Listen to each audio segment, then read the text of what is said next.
pour cela, nous allons accueillir notre premier invité de l'émission, président d'un centre de formation qui porte son nom. Il est à l'initiative du tournoi international de football de Koumassi. Après la conférence de lancement ce vendredi dernier, le coup d'envoi de la compétition sera donné ce samedi 4 septembre à l'espace Agora de Koumassi. Recevons dans la grande team Monsieur Cissé Mohamed Lamine pour avoir un maximum d'informations. Et ben on va l'accueillir. Bon, bienvenue sur le plateau de la grande team. Je vous présente l'équipe de ce soir. Ils ont plein de questions à vous poser. On veut tout savoir concernant donc, ce tournoi. Alors, expliquez-nous un petit peu le projet.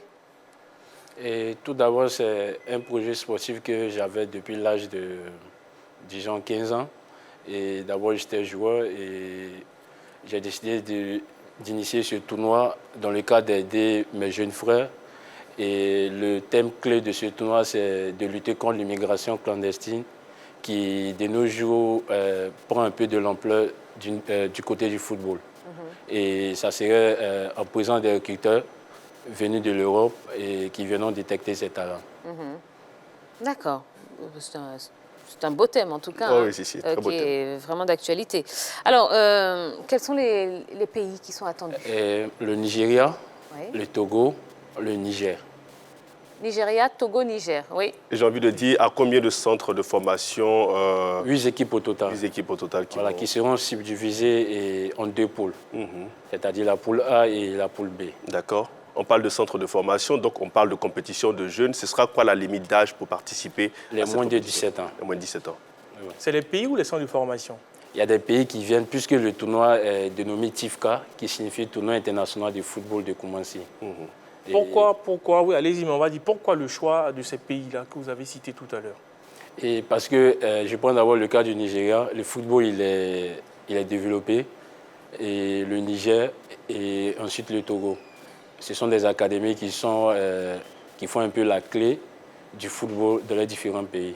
Donc, raison pour laquelle on les a fait appel pour participer à cette première édition. D'accord. Alors, quelle sera exactement la formule de ce tournoi? Et la formule, d'abord, c'est les matchs de poule, ensuite la demi-finale et la finale. Qu'est-ce qu'il y a à remporter là? Bon, le premier, d'abord, ira avec une coupe et une enveloppe qui n'est pas encore déterminée, puisque c'est M. le maire qui est le parrain de cette édition. D'accord, donc vous avez été accompagné par la municipalité de Exactement. Koumassi, alors. Exactement. Oh, super. Je dirais, si vous me permettez, qu'est-ce qui fait la particularité de votre tournoi? On sait que ce sont les vacances, il y a beaucoup de tournois, mais qui se ressemblent. Vous, qu'est-ce qui fait votre particularité? Notre particularité est diverse, comme je l'ai dit ici tout à l'heure. D'abord, c'est d'égayer d'abord dans un contexte, c'est d'animer d'abord la commune de Koumassi. Ça, c'est un. Et de deux, nos jeunes n'ont pas l'habitude de se confronter avec des pays. Et donc, c'est cette initiative qui nous a poussé à faire cette première édition dans la commune de Koumassi. Au début de vos propos, vous évoquez le fait que vous avez mûri cette idée depuis l'âge de 15 ans. Exactement. Alors, vous n'êtes pas aussi très âgé, à vous voir quand même. On estime que vous êtes encore très jeune. À cette époque, c'est quoi la problématique que vous vouliez résoudre, raison pour laquelle vous avez mûri, pensé cette idée et aujourd'hui la matérialiser? D'abord, c'est de l'ancien appel à nos jeunes et pour leur dire qu'on peut forcément réussir en Afrique, pas forcément en Europe. Parce que de nos jours, la quasi-totalité de nos jeunes se focalisent plus sur l'Europe. Voilà. Et ils ont tendance à dire, je vais aller en Europe, je vais aller jouer au foot. Or, au jour d'aujourd'hui, ce n'est pas seulement qu'en Europe qu'on réussit. Il y a des joueurs qui sont en Afrique et qui ont déjà réussi dans ce domaine. Donc, c'est juste l'ancien appel pour les mobiliser, pour leur dire et à chaque moment, c'est possible de réussir en Afrique. Et puisqu'il y a des recruteurs européens qui seront là, et il y a d'autres déjà qui seront là dès demain pour assister déjà à l'ouverture qui opposera le Nigeria et la Côte d'Ivoire. D'accord, vous avez un centre de formation, oui. Il est basé à Koumassi, c'est bien ça. Et quelles sont les différentes catégories que vous avez dans votre centre de formation? Et puis depuis quand il existe dans cette commune de Koumassi? Le centre a été créé en 2013 et par ma personnalité. Et au jour d'aujourd'hui, nous disposons de plusieurs types de catégories. Les enfants de 6 à 20 ans qui sont subdivisés et par des tranches d'âge. Est-ce qu'on a un joueur connu qui est peut-être en sélection, qui vient de votre centre de formation? Et d'abord, on a des joueurs en Ligue 2 ivoirienne, et tels que le Lys de Sassandra. Et on a des joueurs qui évoluent dans des clubs en Europe, notamment le premier qui évolue à Metz et avec les réservistes. Des noms? On peut avoir des noms? William Mazier. Voilà. Avec la formation du Lys de Sassandra, des noms également, parce qu'on a suivi le championnat. À Kanyamke, le Dossa 14. Ah, ok. Ouais, un très bon joueur. Alors, vendredi dernier s'est tenue la conférence de presse, la conférence de lancement plutôt. Aujourd'hui, on est à 3 jours du coup d'envoi. Comment ça se passe? On en est où là dans les préparatifs? Et bon, il faudrait souligner que nous sommes prêts à 100%. Et vu que tout est déjà prêt, on a déjà fait les installations au niveau du complexe de Koumansi.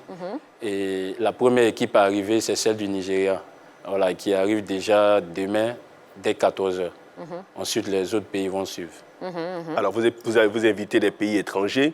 Qui prendra en charge l'hébergement, tous les moyens logistiques pour ces différents pays qui vont participer? J'ai envie de dire ces différents centres de formation qui vont venir participer à votre tournoi. Qui les prendra en charge? Effectivement, comme je l'ai souligné tout à l'heure, c'est le ministre maire Cissé Brahima Bakongo, et qui prendra en charge ces différentes choses, telles que le logement et la nourriture de ces équipes. D'accord. Alors, hormis les différentes rencontres, est-ce qu'il y a d'autres choses prévues justement pour animer un petit peu l'événement? Exactement, il y aura la présence du CNRSE qui fera de la partie pour animer un peu l'ambiance. Ah bah oui, quand même, attendez. Il faut que ce soit festif, il faut que ce soit vraiment Exactement, puisque c'est la Côte d'Ivoire qui organise. Absolument. Et la Côte d'Ivoire, c'est un grand pays. Alors, dernière question pour vous, Monsieur Cissé. Quelles sont vos attentes aujourd'hui par rapport à cet événement, puisqu'on est à 3 jours, je le répète? Et nos attentes sont diverses. Et d'abord, on lance un appel à toutes les entreprises de la Côte d'Ivoire de nous soutenir, parce que tout d'abord, c'est une première édition. Et une première édition n'est pas du tout facile. Mais je pense qu'avec l'aide de Dieu, on va la réussir. D'accord. Bon, l'appel est lancé. On espère en tout cas qu'il aura été entendu. On vous rappelle justement le rendez-vous. Donc, ce sera samedi 4 septembre. Ça commence le 4 septembre à l'espace Agora de Koumassi. Donc, si vous avez envie de passer un bon moment, de voir du bon football, on l'espère aussi, n'hésitez pas à vous y rendre. Merci beaucoup, Monsieur Cissé. Un dernier mot peut-être? D'abord, je tiens à remercier mes différents parrains. J'ai oublié de le souligner. Et on a 2 parrains à côté du maire, tels que M. Kone Chekouma, l'ex-président de l'Africa, et qui est le parrain de cette cérémonie. Et aussi M. Cyril Demourou, le président de l'association des footballeurs ivoiriens, qui est le parrain sportif. D'accord. Super. On les remercie d'avance également et on espère que la fête sera belle. Voilà. Allez, merci beaucoup. Vous revenez quand vous voulez sur le plateau de la Grande Team. Vous reviendrez pour nous dire comment ça s'est passé. D'accord. D'accord? Allez. Merci beaucoup.